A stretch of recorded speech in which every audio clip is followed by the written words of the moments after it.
여러분 혹시 한국 이름 말고 영어 이름을 가지고 계십니까? 그러니까 많은 이민자들이 영어 이름을 가지고 있습니다. 하지만 저는요, 영어 이름이 따로 없습니다. 그래서 이제 호주 친구들이 저를 부를 때는 그냥 제 한글 이름의 중간 글자인 성이라고 부릅니다. 한 15년 전쯤이요. 그때 제가 미국에 처음으로 유학을 갔을 때 저희 그 클래스 학생들이 각자 자기소개를 하는 시간이 있었습니다. 자, 근데 그때 제가 영어를 잘 못했어요. 물론 지금도 뭐 썩 잘하는 건 아닙니다. 근데 잘하지 못했기 때문에 자기소개를 어떻게 해야 하는지를 몰랐습니다. 이걸 영어로 어떻게 해야 되나? 그래서 고민하고 있을 때 앞에 있는 학생들이 어떻게 자기소개를 하나 제가 유심히 들었습니다. 자, 그랬더니요, 이렇게 하는 거예요. 먼저 원래 자기 이름을 말하고 그 다음에 이렇게 말합니다. 예를 들어서 My name is Timothy, but I go by Tim. 이렇게 말을 합니다.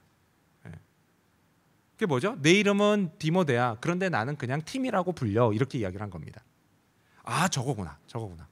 나도 저렇게 해야 되겠구나. 그래서 나도 한국 이름을 먼저 말하고 그 다음에 영어 이름을 말하면 되겠구나. 이렇게 생각을 했습니다. 그래서 그때 급하게 지은 영어 이름이 뭐였느냐? 바로 길버트였습니다.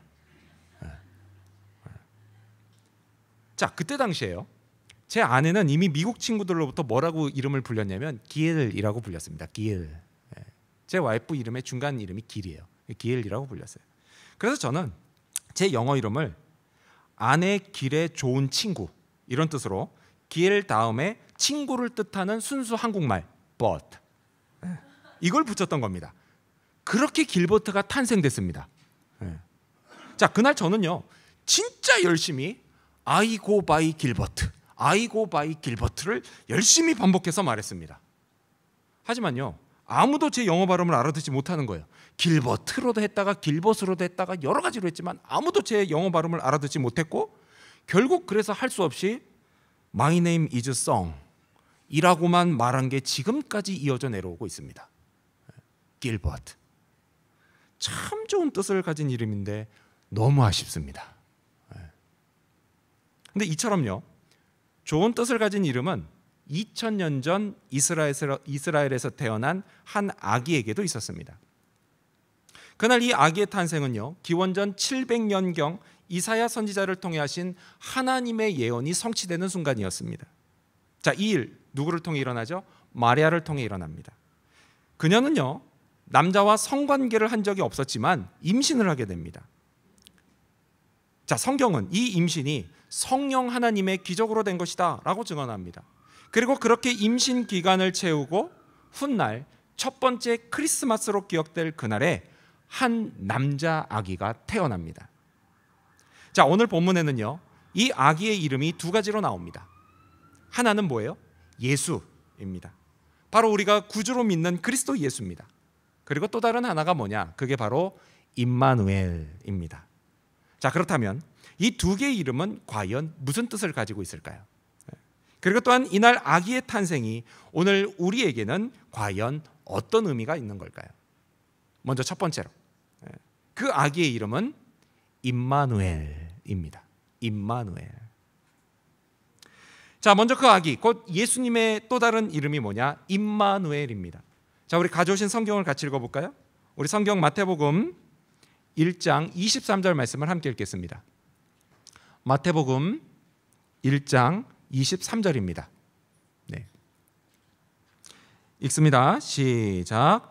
보라, 처녀가 잉태하여 아들을 낳을 것이요 그의 이름은 임마누엘이라 하리라 하셨으니 이를 번역한즉 하나님이 우리와 함께 계시다 함이라. 아멘. 임마누엘. 여러분, 이 임마누엘은요, 히브리어입니다, 원래. 자, 히브리어로요, 함께를 뜻하는 임, 그리고 우리와를 뜻하는 마누, 거기에 하나님을 뜻하는 엘, 이렇게 세 단어가 합쳐진 합성어예요. 그래서 임마누엘, 이게 무슨 뜻이라고요? 하나님이 우리와 함께 계시다라는 뜻입니다. 자, 하나님은요, 예수님의 탄생을 통해서 하나님이 우리와 함께 계시다는 사실을 우리 인간에게 보여주셨습니다. 여러분, 이게 뭘 뜻하는 걸까요? 여러분, 이건 먼저요, 하나님이 우리에게 관심이 많다는 것을 뜻합니다. 하나님이 관심이 얼마나 많으신지 하나님이 그토록 소중하게 가장 소중히 여기시는 예수님을 우리에게 직접 보내주실 정도였습니다. 여러분, 관심이 있으면요 찾아오게 되어 있습니다. 내가 관심 있는 여자, 그 여자는요 그냥 우버 타고 와 이렇게 말하지 않습니다. 어떻게 해요? 자기가 직접 데리러 갑니다. 가요. 오지 말라고 해도 굳이 갑니다. 왜요? 관심이 있기 때문에 그런 거예요. 근데 여러분, 하나님도 마찬가지셨어요. 삼위일체 하나님이신 예수님이요 인간에게 직접 찾아오셨던 겁니다. 관심이 많으셨기 때문에 그랬습니다. 그리고 하나님은 2000년 전에만 그렇게 하신 게 아니라 지금도 마찬가지로 그렇게 하고 계십니다. 여러분, 오늘 저와 여러분, 우리 각 사람에게도요 하나님은 어떻게 하세요? 우리의 영혼과 또 우리의 인생에 얼마나 관심이 많으신지 모릅니다. 그리고 그것을 증명하는 게 뭐예요? 예수님이 이 땅에 오신 게 바로 그걸 증명하는 사건입니다. 예수님은 여태껏 잘 살고 계시던 그 하늘나라를 떠나서 이 땅에 내려오셨다는 거예요. 그게 증거라는 거예요. 그런데 여러분, 자, 하늘을 떠나서 이 땅에 내려오는 거, 여러분, 과연 그게 예수님에게 쉬운 결정이었을까요? 여러분 같으면 어땠겠습니까? 내가 지금까지 잘 살고 있던 하늘에서 떠나서 이 땅을 내려온다는 것, 쉽게 결정할 수 있을까요? 홈그라운드를 떠나는 겁니다, 여러분. 예수님 입장에서 이 홈그라운드 떠나는 게 쉬운 결정은 아닐 거예요. 홈그라운드의 이점이 뭐예요? 늘 내 편이 되는 가족이 있습니다. 그렇죠? 그리고 내 존재를 소중히 여겨주고요, 또 내가 하는 일들을 인정해주는 사람들이 많은 곳, 그게 바로 홈그라운드예요. 근데 거기서 살다가 어느 날 갑자기 하나님의 부르심을 받습니다. 그리고 이제부터는 아는 사람들도 없고 오히려 자기를 적대시하고 또 하는 일마다 비난하는 사람들이 많은 곳으로 가야 한다면 여러분은 이런 결정을 쉽게 내릴 수 있습니까? 아니죠. 쉽게 내리지 못한다는 거예요. 예수님도 쉬운 결정은 분명히 아니었을 겁니다. 여러분, 예수님이요 천국에 계실 때 어떤 대접을 받으셨는지 아십니까 혹시? 요즘 우리가 묵상하는 그 큐티책 요한계시록에 잘 나와 있습니다. 우리 스크린 보시면서 함께 읽어볼까요? 요한계시록 5장 13절과 14절입니다. 읽습니다. 시작. 내가 또 들으니 하늘 위에와 땅 위에와 땅 아래와 바다 위에와 또 그 가운데 모든 피조물들이 이르되 보좌에 앉으신 이와 어린 양에게 찬송과 존귀와 영광과 권능을 세세토록 돌릴지어다 하니 내 생물이 이르되 아멘 하고 장로들은 엎드려 경배하더라. 아멘. 여러분, 이게 어디 얘기예요? 천국 이야기입니다. 근데 여기 나오는 어린 양이 바로 예수님이에요. 천국에서 예수님 어떻게 대접을 받으셨어요? 1년 365일 24시간 내내 하늘과 땅과 땅 위와 땅 밑과 바다에 있는 모든 피조물들로부터 찬양과 경배를 받으셨습니다. 단 한순간도 멈추지 않고 계속해서 찬양을 받으셨던 분입니다. 하시는 모든 일을 다 인정받으셨던 분입니다. 하지만 여러분, 이 땅에 오시면 이런 것들 다 사라진다는 거예요. 그리고 더욱이 당신을 미워하는 사람들의 욕설과 비방과 험담을 들어야 합니다. 그리고 결국에는 음모 가운데 넘겨져서 십자가에 못 박혀 비참하게 죽어야 합니다. 따라서 이 결정이 예수님에게 쉬운 일이었겠느냐라는 것입니다. 아니었다라는 거예요. 하지만 여러분, 그런데도 하나님이 어떻게 하세요? 예수님을 보내셨습니다. 그리고 예수님도 순종하심으로 이 땅에 태어나셨습니다. 왜 이토록 힘든 일을 감행하셨던 걸까요? 왜 이런 일을 감행하신 그 이유가 과연 뭘까요? 그건 다른 게 아닙니다. 하나님이 그만큼 우리에게 관심이 많으시기 때문이다라는 거예요. 하나님이 우리를 사랑하시기 때문이다라는 겁니다. 그리고 이 관심과 사랑이 있으시기에 하나님은 죄로 망가진 이 땅에서 고통받는 인간을 찾아오셨고, 그리고 또한 고난 속에 신음하는 인간과 함께 계시는 것입니다. 여러분, 내가 만약에요 어떤 어려운 일을 당하고 있어요. 내가 어려운 일을 당하고 있을 때 그때 나한테 다가와서 나와 함께 있어주는 사람이 있으면 우리가 그 사람 얼마나 고맙습니까? 진짜 고맙지 않습니까? 나를 위로하고 격려하며 나를 도와주는 사람이 있으면 얼마나 좋습니까? 정말 좋지 않습니까? 그렇게 함께 있을 때요, 그때 비로소 그 사람하고 나는 뭐가 돼요? 이전까지는 남이었지만 이제부터는 우리가 되는 겁니다. 우리가 되는 거예요. 예수님은 이렇게 우리 하나님이 되어주시려고 2000년 전 이 땅에 아기의 몸으로 태어나셨고 임마누엘의 하나님이 되셨습니다. 근데 여러분, 이건요 오늘도 마찬가지예요. 오늘도 마찬가지. 예수님은 저와 여러분에게 임마누엘의 하나님이십니다. 아멘. 그분을 그리스도로 믿는 모든 사람에게 임마누엘의 하나님이십니다. 여러분, 이 사실을 믿으시기 바랍니다. 이러한 믿음 위에 서서 하나님과 함께 있으시기를 바랍니다. 함께 계시는 우리 하나님의 임재를 경험하시기를 바랍니다. 이를 통해서 하나님의 위로와 격려를 얻을 수 있게 되는 저와 여러분이 되시기를 축원합니다. 2000년 전 첫 번째 크리스마스에 태어난 그 아기의 이름은 두 번째로 예수입니다. 예수입니다. 여러분, 제가 어릴 적에만 해도요, 제가 사남매입니다. 사남매 둘째거든요. 위로 누님이 계시고 그리고 밑으로 여동생 남동생이 있어요. 사남매인데, 여러분, 저희 사남매는요 이름을 다 누가 지어준 줄 아십니까? 여러분의 이름은 누가 지어주셨습니까? 일부 예배 때 보니까 할아버지도 지으셨고 할아버지 친구가 지은 분도 있더라고요. 여러분의 이름 누가 지으셨어요? 아버지가 지으셨죠. 근데 저희 사남매의 이름은 다 누가 지었냐면 서울에 있는 장명소에서 지어줬습니다. 그러다 보니까요, 사남매 이름이 다 흔한 이름이에요.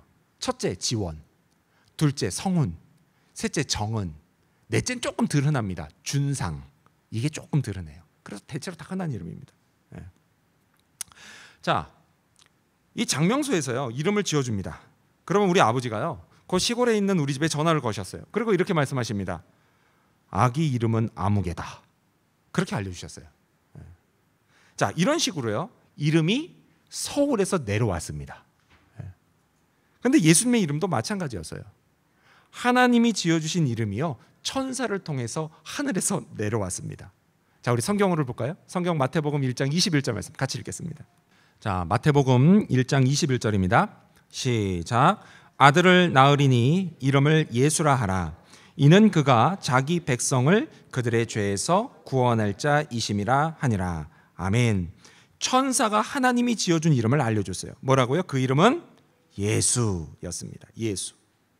우리가 흔히 부르는 성자 하나님의 이름이죠. 예수님. 근데 여러분, 이 예수라는 이름이요 이게 히브리어로 바꾸면 뭐가 되는지 아십니까? 여호수아가 됩니다. 여호수아예요. 여호수아를 헬라어로 바꾸면 이게 예수스가 됩니다. 예수예요. 근데 여호수아가 이름의 뜻이 뭐냐? 여호와가 구원이시다라는 뜻이에요. 여호와가 구원이시다. 자, 그렇다면 여러분, 예수님이 누구라고요? 여호와는 구원이시다라고 그랬죠. 구원하시는 분이에요. 그렇다면 예수님은 자기 백성을 무엇으로부터 구원하실까요? 여러 가지가 있을 겁니다. 여러분, 우리는요 삶의 다양한 문제들을 가지고 있습니다. 그렇죠? 우린 삶의 다양한 문제들로부터 구원을 필요로 합니다. 많은 사람들이요 경제적인 문제로부터 구원이 필요합니다. 또 어떤 분들은 신분 문제로부터도 구원이 필요합니다. 또 대인 관계와 부부 문제로부터도 우리는 구원이 필요합니다. 그리고 이 호주 땅에서 이민자로 살면서 매일같이 부딪히는 많은 어려움들, 그 어려움들로부터도 우리 모두는 구원을 필요로 합니다.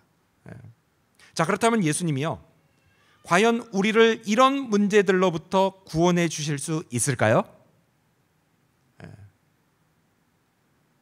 여러분 어떻게 생각하세요? 구원해 주실 수 있을까요?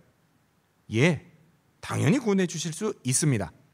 여러분, 예수님의 마음만 먹으시면요 우리를 구원해내지 못할 문제는 세상에 하나도 없습니다. 왜요? 어떻게 그게 가능하세요? 다른 거 아니에요. 그분의 이름처럼 여호와는 구원이시기 때문입니다. 그리고 또한 전능하신 여호와의 능력이 예수님과 함께 있기 때문입니다. 그리고 그분 자신이 바로 삼위일체 하나님 중 한 분인 성자 하나님이시기 때문입니다. 여러분, 이 사실을 믿으십니까? 아멘. 믿으셔야 합니다. 믿어야 합니다. 믿어야 해요. 자, 그런데 문제가 있어요.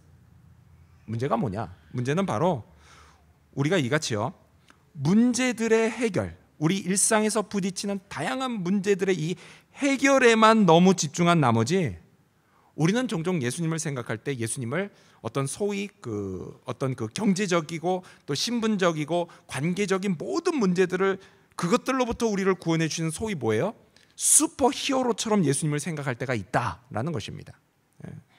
근데 여러분, 이게 바로요, 예수님 당시 그 제자들을 비롯해서 많은 사람들이 상상했던 메시아 그리스도인 예수님의 모습이었습니다. 슈퍼히어로, 우리의 일상의 문제, 경제적이고 신분적이고 그리고 대인관계에 있어서 내 가정의 문제, 내가 도저히 해결 못하는 어떤 물리적인 문제, 그거 해결해 주는 분이라고 그때 당시 많은 사람들이 그렇게 그리스도를 상상했습니다. 예수님을 생각했어요. 하지만 여러분, 이 일을 어쩝니까? 마태복음은 예수님을 그런 문제들로부터 구원하시는 분이 아니다라고 증언하고 있습니다.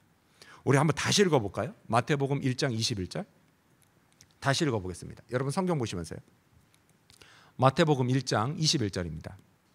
읽습니다. 시작. 아들을 낳으리니 이름을 예수라 하라. 이는 그가 자기 백성을 그들의 죄에서 구원할 자이심이라 하니라. 아멘. 무엇으로부터 구원하신다고요? 죄로부터 구원할 자라고 증언합니다. 분명히 뭐예요? 죄로부터의 구원이에요. 자, 그러다 보니까요, 많은 사람들이 예수님을 반가워하지 않습니다. 필요로 하지 않아요. 뭐 죄 문제가 해결된다고 해서 당장 뭐가 눈에 띄게 달라지고 좋아지는 건 아니기 때문이에요.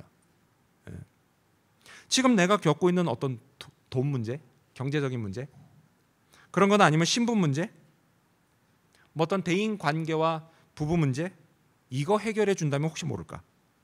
죄 문제는요, 이거 아무리 해결해 줘도 눈에 보이지도 않고 손에 잡히지도 않는 거예요. 그러다 보니까 예수는 나에게 쓸모없어 라고 생각하는 사람들이 세상에 참 많습니다. 참 많아요. 그런데 여러분, 이거 아세요? 사람이요, 인생을 좀 살다 보면은 어느 순간에 세상을 자기 힘만으로는 살 수 없다는 사실을 깨닫게 됩니다. 그러면 그 다음에 어떻게 하죠? 어떤 절대자를 찾게 됩니다. 절대자를 찾아요. 그래서 교회라도 찾아와서요, 하나님한테 도와달라고 합니다. 사람이 자기의 무능력을 깨닫게 되면 그때부터 하나님의 전능하심이 눈에 들어오기 시작해요. 그래서 자기 문제를 해결해 달라고 기도하기 시작합니다. 하지만 여러분, 이 사실 아세요? 자기 죄 문제가 먼저 해결되지 않으면요, 하나님으로부터 오는 도움은 그 어떤 것도 기대할 수 없다는 사실을 말입니다. 왜 그럴까요? 그건 다른 게 아니에요. 나와 하나님 사이를 죄가 가로막고 있기 때문에 그렇습니다. 그러다 보니까 안 와요. 올 수가 없는 겁니다. 여러분, 하나님은 어떤 분이세요? 하나님은 이 죄 문제가 해결되지 않은 죄인을 심판하시는 분이십니다. 그래서 죄인은 하나님께 도움을 받는 게 아니라 뭘 받아요? 심판을 받게 되어 있습니다. 따라서 도움을 구하는 것보다 훨씬 더 시급한 문제가 뭐냐? 먼저 자기 죄 문제를 해결받는 것입니다. 그래야 심판도 면하고 하나님께 도움도 받을 수 있는 것입니다. 앞서 말씀드렸던 것처럼요, 하나님은 많은 관심을 가지고 우리 인간을 사랑하십니다. 그래서 인간을 죄로부터 구원하시기 위해 예수님을 이 땅에 보내셨습니다. 예수, 그분은 분명 그 이름처럼 구원자이십니다. 죄로부터 우리를 구원하시는 분이십니다. 우리의 죄 문제를 해결해 주시는 분이십니다. 그래서 훗날 예수님은 이렇게 말씀하십니다. 우리 스크린 보시면서 마태복음 9장 6절 말씀 읽겠습니다. 읽습니다. 시작. 인자가 세상에서 죄를 사하는 권능이 있는 줄을 너희로 알게 하려 하노라. 아멘. 그렇습니다. 예수님은 모든 인간의 죄 문제를 십자가의 죽음과 부활로 해결하신 진정한 우리의 구원자 그리스도이십니다. 여러분, 이 사실을 믿으셔야 합니다. 그렇다면 여러분, 이 죄 문제로부터 예수님께 구원을 받을 수 있는 사람은 누구일까요? 누가 죄 문제로부터 구원을 받을 수 있을까요? 아무나 받을 수 있을까요? 아니라는 겁니다. 누구냐? 바로 예수님을 자기의 구원자로 믿는 사람이 받습니다. 예수님이 내 죄값을 십자가에서 대신 치르고 죽으셨다는 기쁜 소식, 곧 복음을 믿는 사람입니다. 그리고 예수님을 나의 주인으로 마음에 영접한 사람이 구원을 받습니다. 요한복음 1장 12절은 이렇게 증언하죠. 영접하는 자, 곧 그 이름을 믿는 자들에게는 하나님의 자녀가 되는 권세를 주셨으니. 아멘. 저와 여러분은요, 이 믿음을 분명히 고백해야 합니다. 그런 사람이 죄를 용서받습니다. 죄를 용서하시는 하나님의 방법, 그것은 바로 우리의 믿음입니다. 믿음으로 죄를 용서받은 사람, 그 사람은 예수님의 백성이 되고 하나님의 자녀가 됩니다. 하나님과의 관계가 회복됩니다. 다시 하나님과 연결됩니다. 그리고 이를 통해서 삶의 다양한 문제들을 해결해 주실 주님의 도우심을 기대할 수 있게 됩니다. 크리스마스. 여러분, 크리스마스는 바로 이 구원자 예수님이 이 땅에 오신 날입니다. 따라서 여러분, 우리를 구원해 주신 예수님을 찬양하시기 바랍니다. 구원자 예수님을 우리에게 보내주신 하나님 아버지께도 감사하시기를 바랍니다. 이러한 찬양과 감사로 다가오는 크리스마스를 죄사함의 기쁨이 가득한 날로 맞이할 수 있게 되는 저와 여러분이 되시기를 축원합니다. 그렇다면 마지막 세 번째로 우리가 기억해야 될 것은 무엇일까요? 마지막 세 번째로 우리는 예수님이 아기로 오셨다는 사실을 기억해야 합니다. 마지막 세 번째로 우리는 예수님이 아기로 오셨다라는 사실을 기억해야 합니다. 자, 임마누엘에 대한 그 예언은 이사야 선지자가 한 겁니다. 예수님 오시기 한 700년경쯤이에요. 그런데 그 이사야 선지자가 기록한 그 이사야서를 보면 예수님의 탄생에 관해서 이런 예언도 있습니다. 우리 스크린 보시면서 함께 읽어볼까요? 자, 이사야 9장 6절입니다. 시작. 이는 한 아기가 우리에게 낳았고 한 아들을 우리에게 주신 바 되었는데. 아멘. 자, 이 예언을 보니까 어때요? 그리스도께서 한 아기로 오시는데 어디에서 났다고요? 우리에게 나시고 또 뭐라고 하죠? 우리에게 주신 바 되었다라고 합니다. 여러분, 여기서 얘기하는 우리가 뭐예요? 우리가 뭐예요? 인간을 이야기하는 겁니다. 인간. 이 말씀대로요, 우리 인간들 속에 아기로 태어날 것이다 라는 예언이 됐습니다. 그리고 이 예언대로요, 예수님이 인간들 가운데 아기로 오셨습니다. 자, 그렇다면 여러분은 예수님이 아기로 오셨다는 사실을 어떻게 생각하십니까? 뭐 원래 이제 교회 다닌 지도 오래됐고 교회 다니면 항상 아기 예수, 여기도 아기 예수 인형이 있네요. 그렇죠? 뭐 그냥 원래 뭐 예수님 아기로 오셔야 되는 거 아닌가요? 뭐 의뢰이, 그래야 귀여운 천사도 날아다니고 뭐 당연한 거 아닌가, 이렇게 생각할 수 있습니다. 근데 여러분, 저는요, 그리스도께서 이 땅에 아기로 오셨다는 사실이 그저 놀랍기만 합니다. 한번 생각해 볼까요? 여러분, 우리가 살고 있는 이 땅이 어떤 곳이에요? 인간들이 살고 있는 이 땅이 한마디로 말해서 험악한 곳입니다. 여러분, 이 땅은요, 인간의 죄악들로 가득합니다. 그리고 사탄은 이 인간의 죄성을 이용해서요, 사람 사는 곳을 험악한 곳으로 만들었습니다. 날마다 미움과 원망이 있고요, 음모와 싸움이 벌어지고 있습니다. 누가 이런 질문을 했어요? 세상에서 제일 무서운 게 뭐냐고? 정답이 뭐예요? 인간입니다. 인간이에요. 사람이 제일 무섭답니다. 그 우스갯말로 이런 말도 있죠. 여러분, 요즘은요, 귀신도 사람이 나타날까 봐 무서워서 밤길을 못 다닌다고 합니다. 사람 만날까 봐. 사람 사는 곳에서 사람이 제일 무섭답니다. 여러분, 이게요, 지어낸 얘기예요? 아니죠. 우리 모두가 공감하는 서글픈 사실입니다. 현실이에요. 그런데 하나님은요, 예수님을 그런 인간들이 모여 사는 곳 한가운데로 보내셨습니다. 자, 그럼 여러분, 상식적으로 생각해 볼까요? 이런 험악한 소굴로 보내실 때 하나님이 예수님을 어떻게 해서 보내셔야 했을까요? 저는요, 중무장을 해서 보내셔야 했다라고 생각합니다. 왜요? 그래야 인간들이 덤벼도 싸울 수 있잖아요. 인간들이 해코지해도 그걸 막고 반격할 수 있잖아요. 중무장해서 보내셨어야죠. 하지만 어떻게 오셨어요? 예수님이요, 아기의 모습으로 이 땅에 보내주셨습니다. 그냥 핏덩이로 오셨어요. 이 험악한 세상에서요, 막 호통치기는커녕 뭐예요? 제대로 말조차 하지 못하고 그냥 울기만 하는, 아무 힘도 없는 연약한 아기로 태어나셨습니다. 여러분, 하나님 입장에 한번 대볼까요? 하나님이요, 예수님을 이렇게 보내놓고 그 심정이 어떠셨을까요? 하나님은 센 분이니까. 여러분, 하나님은요, 인격이 있으신 분이세요. 아버지의 마음이 있으신 분이세요. 그렇다면 그렇게 보내놓고 어떤 심정이셨겠느냐라는 거예요. 글쎄요, 저 같았으면요 아마 조마조마했을 겁니다. 조마조마했을 거예요. 어떤 나쁜 사람이 아기 예수를 팍 한 대 때리기라도 한다면 어떻게 해요? 그냥 꼼짝없이 맞고 있는 그 모습 보면서 가슴이 어때요? 미어지는 겁니다. 어쩌면 후회했을 수도 있을 것 같아요. 저 같았으면 이럴 줄 알았으면 좀 세게 보낼 걸. 여러분, 아기로 오셨다는 건요 죽을 수도 있었다는 얘기입니다. 이렇게 예수님을 아기로 세상에 보내신 거요, 하나님 입장에서 보면요 엄청난 모험이었습니다. 엄청난 모험이었어요. 물론요 인간의 구원을 위해서 가장 완벽한 제물이 될 수 있게 예수님이 인간으로 태어나야 했다고는 하지만, 아무리 명분이 좋아도 사랑하는 아들이 험악한 세상에서 인간들에게 고통당하는 걸 보면서 그걸 기분 좋아할 아버지는 세상에 하나도 없습니다. 하나도 없어요. 하지만 그래도요 이게 최선의 방법이었습니다. 하나님이 그토록 관심을 가지고 사랑하시는 인간을 죄로부터 구원할 가장 좋은 방법이었습니다. 여러분, 저는요 이런 마음의 고통까지도 감수하시면서 이 땅에 예수님을 아기로 보내주신 하나님께 너무나 감사드립니다. 너무나 감사드려요. 근데 그렇다고 해서 여러분, 우리가 아기 예수님을요 오직 연약한 존재로만 생각하면 또 안 됩니다. 분명 연약한 아기였어요. 하지만 동시에 여러분, 그 아기 예수님 안에 뭐가 있었어요? 하나님의 전능하신 능력도 함께 있었다는 사실을 알아야 합니다.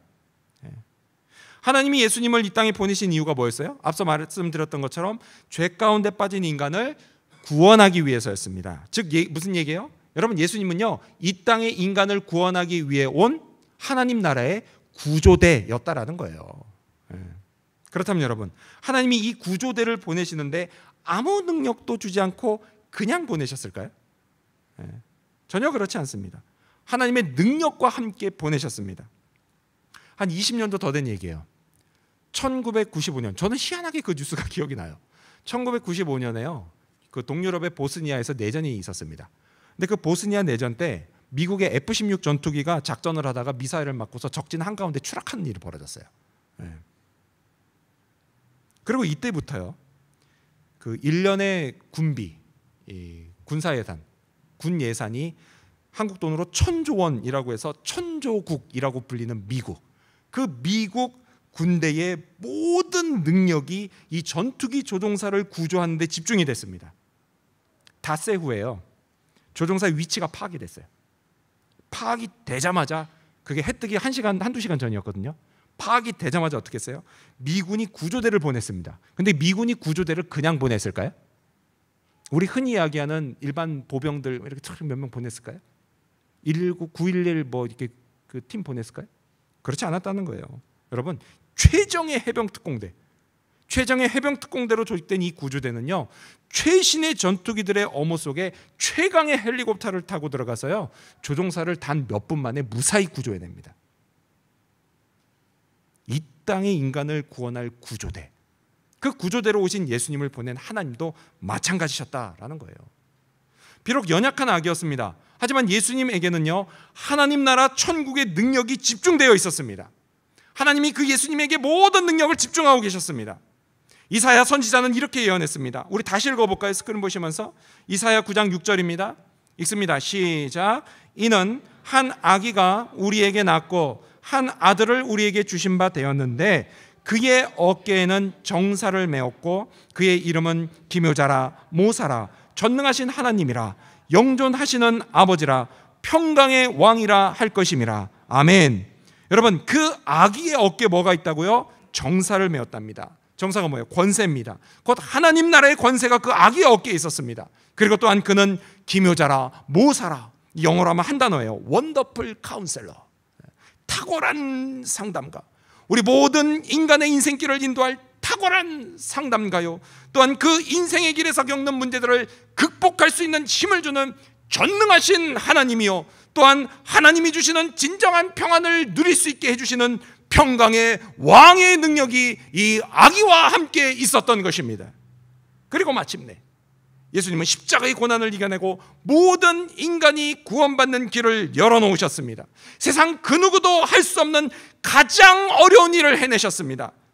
연약한 아기로 출발했지만 그러나 예수님은 인류를 구원하시고 다시 하늘에 오르사 전능하신 하나님 우편에서 오늘도 모든 피조물의 경배와 찬양을 받고 계십니다. 얼핏 보기에 연약해 보이는 것, 그러나 그 연약해 보이는 곳에 실은 강한 능력이 함께하는 것, 여러분, 이것 또한 하나님이 일하시는 방법입니다. 하나님은 오늘 우리에게도 동일한 방법으로 일하십니다. 예수를 믿는 사람이요, 남들보다 연약해 보입니다. 욕하면 그냥 듣고, 때리면 그냥 맞고, 속이면 그냥 속습니다. 너무 연약해서 부려먹고 비아냥거리고 갑질하기 딱 좋습니다. 하지만 예수님을 믿는 사람 안에는 하나님이 심어놓은 큰 능력이 있습니다. 그리고 그 사람이 이걸 믿으면 그 사람에게는 때가 됐을 때 하나님 나라의 큰 능력이 나타납니다. 하나님이 그 사람을 통해서 놀라운 일을 행하십니다. 근데 여러분, 이건 교회도 마찬가지입니다. 연약한 듯 보이지만요, 하나님은 오늘도 보이지 않는 곳에 하나님 나라의 능력을 곳곳에 심고 계십니다. 여러분, 그것이 보이지 않게 자라다가요, 때가 되면 능력이 나타나게 되어 있습니다. 전혀 기대하지 않은 곳에서, 기대하지 않은 사람에게서 전혀 상상하지 못했던 천국의 능력이 나타납니다. 하나님은 이 능력을 통해서 공중 권세 잡은 세상의 악한 영들을 멸하십니다. 하나님은 예수를 따르는 자들에게 주신 그 능력으로 이 땅에 하나님의 나라를 만들어 가십니다. 이 능력은 믿음으로 커져갑니다. 믿음으로 발휘됩니다. 믿음으로 기적이 일어납니다. 여러분, 이 사실을 믿으시기 바랍니다. 오늘도 임마누엘의 예수님은 하나님이 우리와 함께 계시다는 사실을 알려주십니다. 우리를 죄에서 구원하시고 하나님이 기뻐하시는 길로 인도하시는 구주가 되어주십니다. 따라서 여러분, 2000년 전 크리스마스에 오신 아기 예수님을 기억하시기 바랍니다. 바로 그 예수님이 우리의 인도자시며 내일의 희망이십니다. 하나님의 능력이십니다. 이러한 사실을 믿으며 오늘도 이 땅에 오신 예수님을 기뻐하고 감사하는 저와 여러분, 그리고 우리 지구촌 교회 모든 성도님들이 되시기를 주님의 이름으로 축원합니다. 메리 크리스마스.